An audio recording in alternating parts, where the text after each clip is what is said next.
ఉన్న బంగారాన్ని విడిపించి ఆ రోజు ఆన్లైన్ రేటుకే మేము కొంటాం. Sharma gold company. నమస్కారం, వెల్కమ్ టు సుమన్ టీవీ. నేను గీతాంజలి. 2025వ సంవత్సరం వచ్చేసింది. మరి ద్వాదశ రాశుల్లో జన్మించిన వారి జాతక ఫలితాలు ఏ విధంగా ఉండబోతున్నాయి?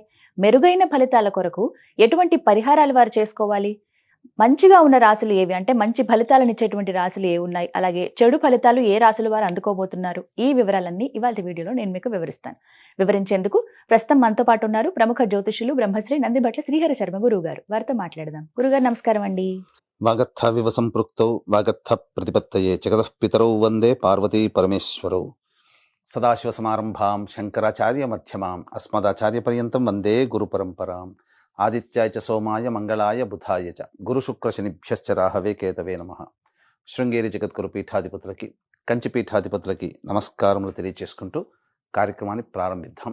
వీక్షించేటువంటి సుమన్ టీవీ ప్రేక్షకులకి గమనిక, ఇప్పుడు మనం చెప్పుకోబోయేటువంటి రాశి ఫలాలు ఏవైతే ఉన్నాయో అవన్నీ కూడా ఆంగ్ల నూతన సంవత్సర గమనాన్ని దృష్టిలో పెట్టుకొని జనవరి 1వ తారీఖు నుంచి డిసెంబర్ 31వ తారీఖు వరకు మాత్రమే ఉన్నటువంటి గ్రహాల స్థితిగతులను బట్టి వివిధ రాశుల వారికి ఏ విధంగా ఉండబోతుందో తెలుసుకుందాం.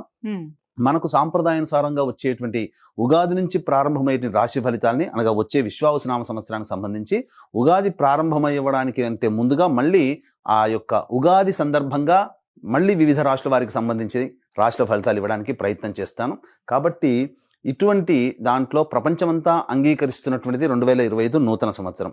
అదేవిధంగా మనము కూడా ఆంగ్ల నూతన సంవత్సరం అనేటువంటి భావనతో ఈ యొక్క కార్యక్రమం చేస్తున్నాం. అదే ఉగాది నాడైతే మార్చి 29వ తారీఖు నుంచి మళ్ళీ 2026-28 వరకు ఉండేటువంటి గమనం వరకు ఉండేది చెప్పేటువంటిది. అవి మనం మరియు వీడియోలో తెలియజేసుకుందాం.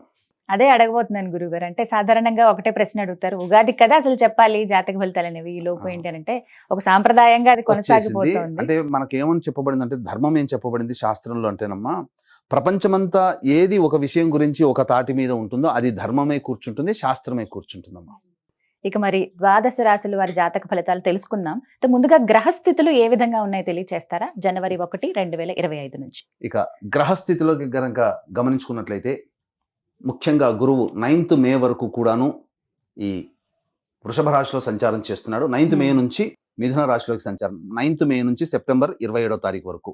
ఇక సెప్టెంబర్ 28 నుంచి నవంబర్ 11వ తారీఖు వరకు కర్కాటక రాశిలో. ఇక నవంబర్ 12వ తారీఖు నుంచి డిసెంబర్ 28 వరకు కర్కాటక రాశిలోనే వక్రీకరించే స్థితి పొంది ఉండడం. ఇక శని భగవాన్ల వారిని కనుక చూసుకున్నట్లయితే 15 ఏప్రిల్ వరకు కుంభరాశిలో సంచారం చేస్తున్నారు. 16 ఏప్రిల్ నుంచి అక్టోబర్ 9వ తారీఖు వరకు మీనరాశిలో సంచారం. ఈ మధ్య కాలంలో జూలై 8వ తారీఖు నుంచి వక్రీకరించి మీనరాశిలోనే సంచారం చేస్తున్నాడు. అలాగే అక్టోబర్ 10వ తారీఖు నుంచి కుంభరాశిలో సంచారం చేస్తూ వక్రీకరించి కుంభరాశిలో, నవంబర్ 26వ తారీఖు నుంచి వక్రత్యాగము శని భగవాన్ల వారు చేస్తున్నారు. ఇక రాహుకేతులు కనుక చూసుకున్నట్లయితే 15 మే వరకు కేతువు కన్యలో మరియు రాహువు మీనరాశిలోకి, అలాగే 16 మే నుంచి సింహరాశిలో కేతువు, అలాగే కుంభరాశిలో 16 మే నుంచి రాహుగ్రహ సంచారం జరుగుతుంది. ఇక్కడ గమనించుకున్నట్లయితే ఇక్కడ వీక్షించేటువంటి ప్రేక్షకులకు అందరికీ తెలియజేయాల్సినటువంటి అంశం ఏంటంటే, ముఖ్యంగా అందరూ ఈ ద్వాదశ రాశుల గురించి రాగానే అందరూ ఆలోచించేటువంటిది ముఖ్యంగా శని దోషం, ఏలినాడు శని, అష్టమ శని, అర్ధాష్టమ శని, కంటక శని, యోగ శని, ఈ శని దోషాలు. అయితే ఇక్కడ 15 ఏప్రిల్ వరకు శని కుంభరాశిలో సంచారం చేస్తూ 16 ఏప్రిల్ నుంచి మీనరాశిలోకి సంచారం చేస్తున్నా, ఈ యొక్క జూలై 8 నుంచి మీనరాశిలోనే సంచారం చేస్తూ వక్రీకరించినటువంటి కారణం చేత మళ్ళీ ఈ కుంభరాశి ఫలితాన్ని ఇస్తాడు. అక్టోబర్ 10న కుంభరాశిలోనే వక్రీకరించి ఉన్నటువంటి స్థితిగతుల చేత ఏమవుతుంది, మళ్ళీ మకర రాశి ఫలితాన్ని శని భగవానులు ఇస్తారు. కాబట్టి అర్థం చేసుకోవాల్సినటువంటి అంశం ఏంటంటే, ఎవరికి కూడాను ఈ సంవత్సరం శని భగవానుడు యోగదాయకంగా పూర్తిగా లేడు.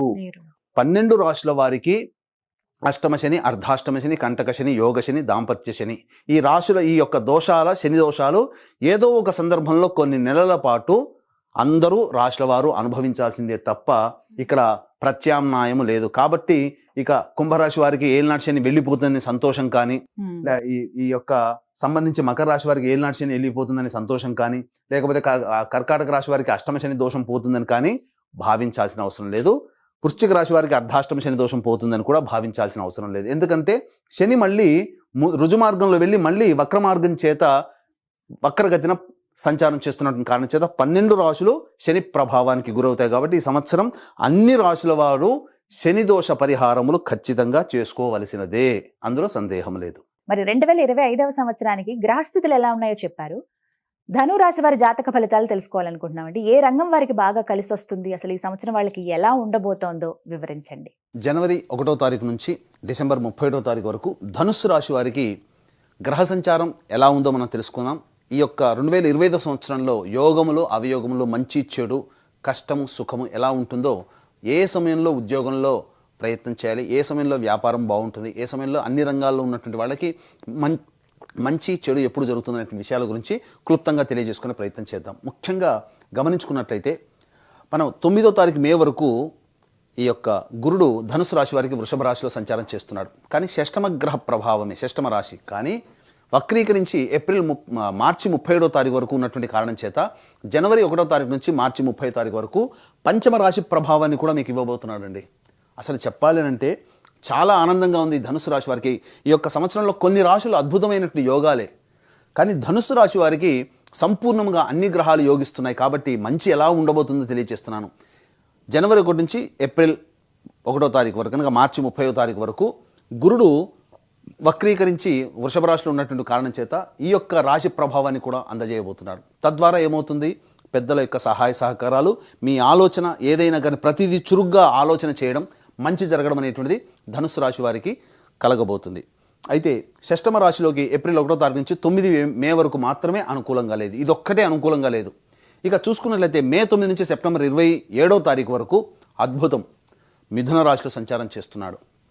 ఇక సెప్టెంబర్ 28వ తారీఖు నుంచి నవంబర్ 11వ తారీఖు వరకు కర్కాటక రాశిలోకి ప్రవేశం చేయడం. ఈ సమయం కొంత ఇబ్బందికర పరిస్థితి. ఇక నవంబర్ 12 నుంచి డిసెంబర్ 28వ తారీఖు వరకు కర్కాటక రాశిలోనే వక్రీకరించే స్థితి పొంది ఉండడం. కాబట్టి గురుబలం లేకపోతే ఏమవుతుంది, విద్యా వ్యవస్థలో కానీ, కాబట్టి ధనపరంగా సంతానపరంగా కొన్ని సమస్యలు ఎదురవుతాయి. కాబట్టి మీకు విద్యార్థులు ఏ సమయంలో చాలా జాగ్రత్తగా ఉండాలి, 1 ఏప్రిల్ నుంచి 9 మే వరకు విద్యార్థులు జాగ్రత్తగా ఉండండి. ఎక్కువ కఠోర శ్రమ చేయండి, దైవానుగ్రహాన్ని పొందండి, తల్లిదండ్రులని పెద్దల్ని ఏమాత్రం కూడా బాధ పెట్టకండి. ఆ ప్రభావం విద్య మీద పడుతుంది, మీరు రాసే పరీక్షల మీద పడుతుంది. కాబట్టి మంచితనము, దైవానుగ్రహం పొందే ప్రయత్నం చేయండి. ఇది సమయం. ఇక మళ్ళీ సెప్టెంబర్ 28 నుంచి నవంబర్ 11వ తారీఖు వరకు ఉన్నటువంటి సమయం కూడా అనుకూలం కాదు విద్యార్థులకి. కాబట్టి విదేశీయానము, విదేశీ విద్య కోసం ఈ సమయంలో ప్రయత్నం చేస్తే కొన్ని ఇబ్బందికర పరిస్థితులు అనేటువంటివి ఉంటాయి. కాబట్టి ఇక అన్ని రంగాల్లో ఉన్నటువంటి వారికి ప్రధానంగా మంచి చెడు అనేటువంటిది మనం చెప్పుకుందాం.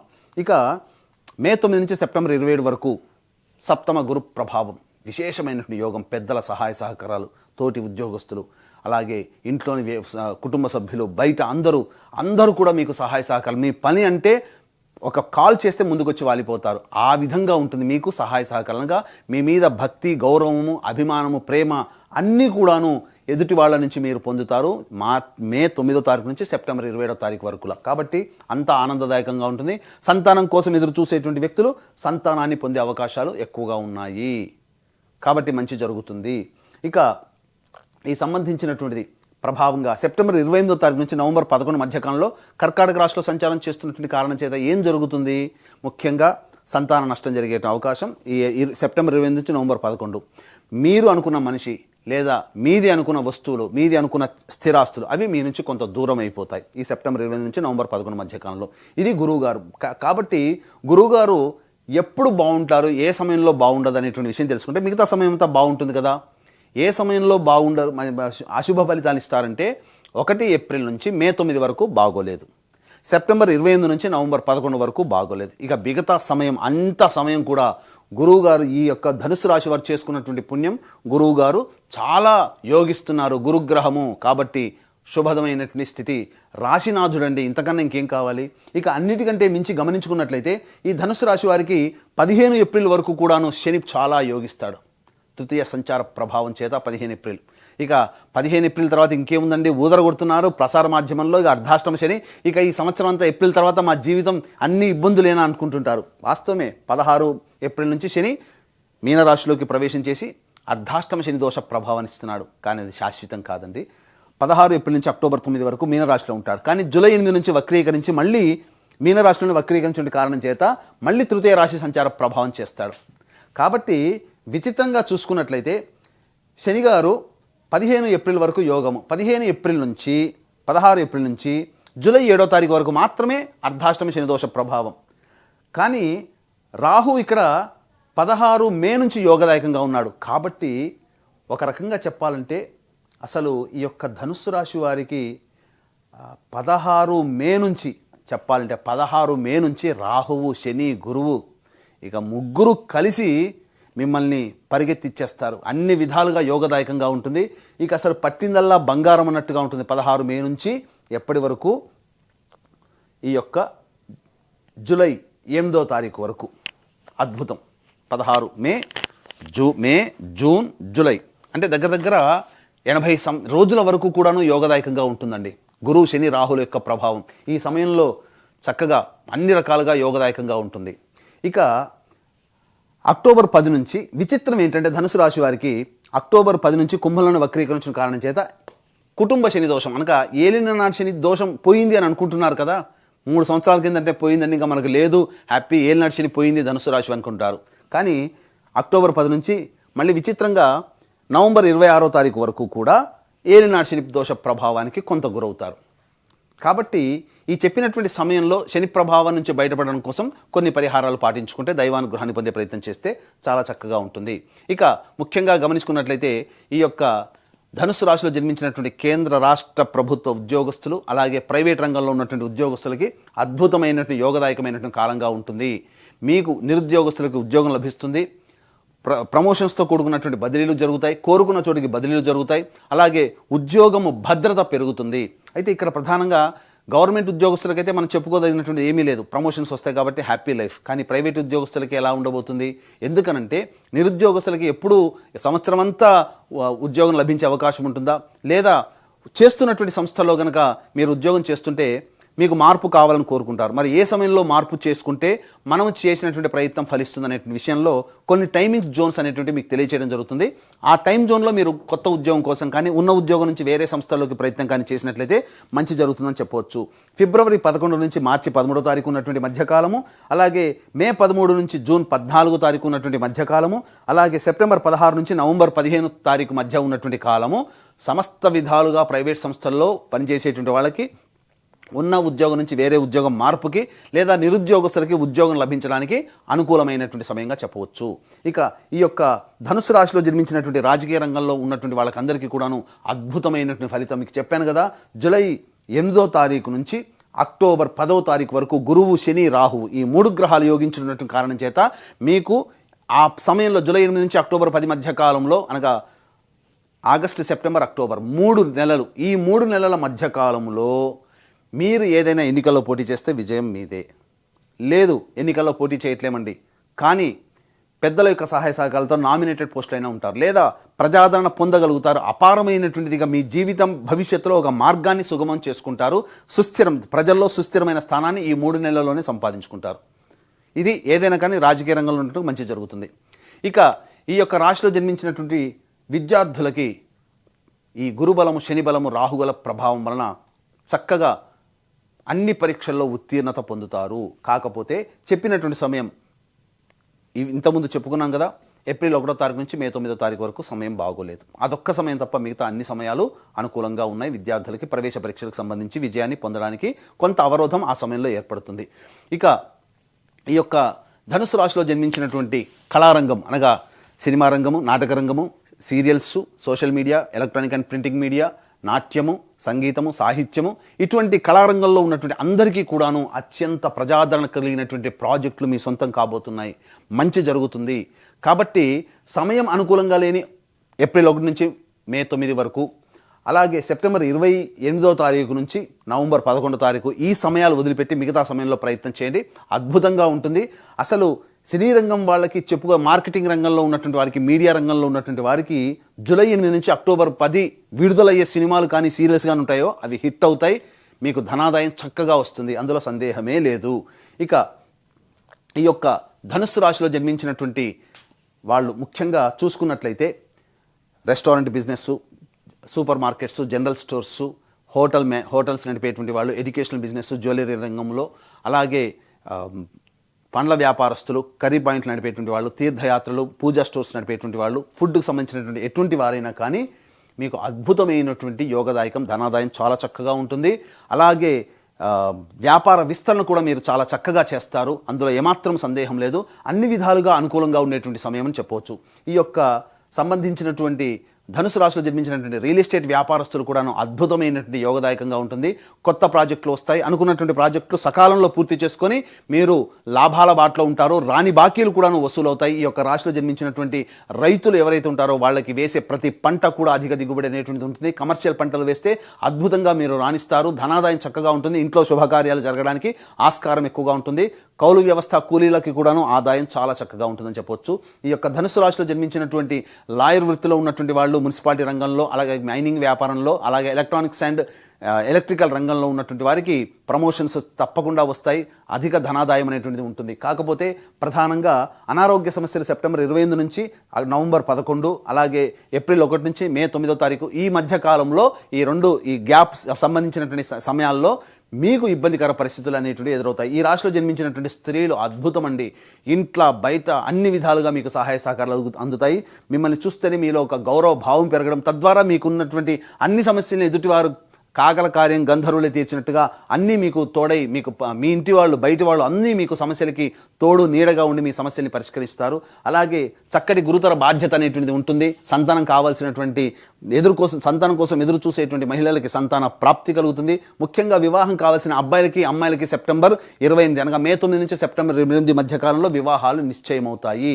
పెద్దల సహాయ సహకారాలు అందుతాయి. తద్వారా అన్ని రకాలుగా యోగదాయకమైనటువంటి పరిస్థితిలో ఈ యొక్క ధనుసు రాశిలో జన్మించినటువంటి వాళ్ళు ఉంటారు. ముఖ్యంగా ఐరన్ వ్యాపారస్తులు, అలాగే స్టీల్ వ్యాపారస్తులు, తోలు చర్మం సంబంధించినటువంటి వ్యాపారస్తులు, అలాగే కింది స్థాయి ఉద్యోగస్తులు, ఎడిబుల్ ఆయిల్స్, అలాగే ఫుడ్కి సంబంధించిన ఆయిల్స్, అలాగే ఆటో రంగంలో ఉన్నటువంటి వాళ్ళు, వీళ్ళకందరికీ కూడాను ప్రధానంగా ఈ యొక్క అక్టోబర్ 10 నుంచి నవంబర్ 26 ఉన్నటువంటి మధ్యకాలము అనుకూలంగా ఉండదు. ఇక మిగతా సమయం అంతా అనుకూలంగా ఉంటుంది. 16 ఏప్రిల్ నుంచి జూలై 8 వరకు ఉన్నటువంటి మధ్యకాలం కూడా అనుకూలంగా ఉండదు. మిగతా సమయంలో అన్నీ కూడాను అనుకూలంగా ఉంటాయి. కాబట్టి వాహన ప్రమాదాలు చోటు చేసుకునే అవకాశం 16 ఏప్రిల్ నుంచి జూలై 8వ తారీఖు మధ్యకాలంలో ఉంటుంది. గృహాలు ఏర్పాటు చేసుకోవాలి, కొత్త గృహంలోకి వెళ్ళాలి, స్థానచలనం అనేటువంటిది ఖచ్చితంగా జరుగుతుంది. నూతన వాహన కొనుగోలు జరుగుతాయి. స్త్రీలైతే వాళ్ళకి సంబంధించినటువంటి ఆభరణాలు కొనుగోలు చేస్తారు, అందులో సందేహం లేదు. ఇక ఈ యొక్క చెప్పినటువంటి వివరాలన్నీ కూడాను మీ యొక్క రాశి మీద ఆధారపడి చెప్పినటువంటివి. కాబట్టి మిమ్మల్ని ప్రభావితం చేసేది మీకు వివాహం అయితే మీ భార్య లేదా భర్త, సంతానం యొక్క జాతకము, వివాహం కాకపోతే తల్లిదండ్రులు తోడబుట్టినటువంటి వాళ్ళ జాతకము మీ మీద ప్రభావాన్ని చూపుతాయి. కాబట్టి మీ యొక్క అభ్యున్నతిని చూసి ఈర్ష్య, అసూయ, ద్వేషాలు ఎక్కువగా ఎదుటివారి ద్వారా మీకు కలుగుతాయి. కాబట్టి ఈ యొక్క 2025 సంవత్సరంలో అనుకున్నటువంటి పనులన్నీ కూడా మీకు జరిగిపోవాలి. మీకు గత జన్మ కర్మదోషాలు తొలగిపోవాలి. అలాగే ఈ సంవత్సరం అంతా కూడా 12 రాశుల వారికి శని దోషము ప్రభావంగా ఉండబోతుంది. కాబట్టి మీకు జాతకరీత్యా కలుగు విద్య, వివాహ, ఉద్యోగ, దాంపత్య, సంతాన, అనారోగ్య సమస్యల నివారణకి ప్రధానంగా ఈ సంవత్సరం అంతా అన్ని విధాలుగా బాగుండాలనే సదుద్దేశంతో మీ కుటుంబ సభ్యుల అందరి గోత్రనామాదులతో సర్వదోష నివారణ పూజలు, హోమాలు, కర్మదోష నివారణ హోమాలు, గత జన్మ కర్మదోషాల నివారణ హోమాలు అనేటివి జనవరి 13వ తారీఖు రోజున ప్రారంభించడానికి శ్రీకారం చుట్టబోతున్నాం. శ్రీకాళహస్తిలో కానీ శ్రీశైలం కానీ ప్రారంభమవుతుంది. ఆ విధంగా ప్రారంభమైన ధర్మెల ప్రతి నెల ఒక్కొక్క పుణ్యక్షేత్రంలో ఈ యొక్క సర్వదోష నివారణ పూజలు, హోమాలు అనేటువంటి జరిపించడం జరుగుతుంది. వాటి వివరాలు కార్యక్రమ తంత్రంతో కాంటాక్ట్ చేసి రిజిస్ట్రేషన్ వివరాలు తెలుసుకోవచ్చు. అలాగే తండ్రి వైపు, భర్త వైపు 6 తరాలు, తల్లి వైపు, భార్య వైపు 3 తరాల్లో కుటుంబంలో ఏవైనా దుర్మరణాలు ఉన్నా, అలాగే కుటుంబ సభ్యులు liver problem, kidney problem, cancer రోగాలతో మరణించిన, 60 సంవత్సరాల లోపల ఏ విధంగానైనా సభ్యులు చనిపోయినా వాటన్నిటిని కూడా పితృదోషాలు అంటారు. కాబట్టి ఇటు పితృదోష పరిహారార్థమై ప్రతి నెల ఒక్కొక్క రోజున నిజాయితీగా పితృదోష నివారణ కార్యక్రమాలు చేయించడం జరుగుతుంది. ధనుసు రాశి వారి జాతక ఫలితాలు ఏ విధంగా ఉన్నాయో చెప్పారు. ఇంకాస్త మెరుగైన ఫలితాలు వాళ్ళు పొందాలంటే గనక ఎటువంటి పరిహారాలు చేసుకుంటే మంచిదో తెలియజేస్తారా గురువుగారు? ఈ యొక్క ధనుసు రాశిలో జన్మించినటువంటి వారు సమస్యల నుంచి బయటపడాలనేటువంటిగా ఉద్దేశంతో ఎటువంటి పరిహారాలు చేసుకోవాలి?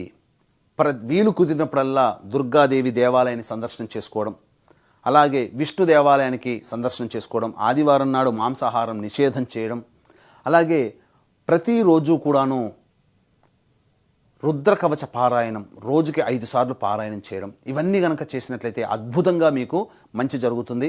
దీనికి విభిన్నంగా మీ జీవితం ఉన్నదనంటే మీ యొక్క జాతకంలోని నడిచేటువంటి గ్రహ దశాంతర దశల ప్రభావాలు. కావున దగ్గరలోని మంచి ఉపాసనా పరులైనటువంటి జ్యోతిష్యుల్ని సంప్రదించి వారి సలహాలు, సూచనలు కనుక పాటించినట్లయితే మరింత మెరుగైన జీవితాన్ని పొందుతారని తెలియజేస్తూ సర్వం శ్రీ ఉమామహేశ్వర పరబ్రహ్మార్పణమస్తు. చాలా చక్కగా వివరించారండి. ధన్యవాదాలు.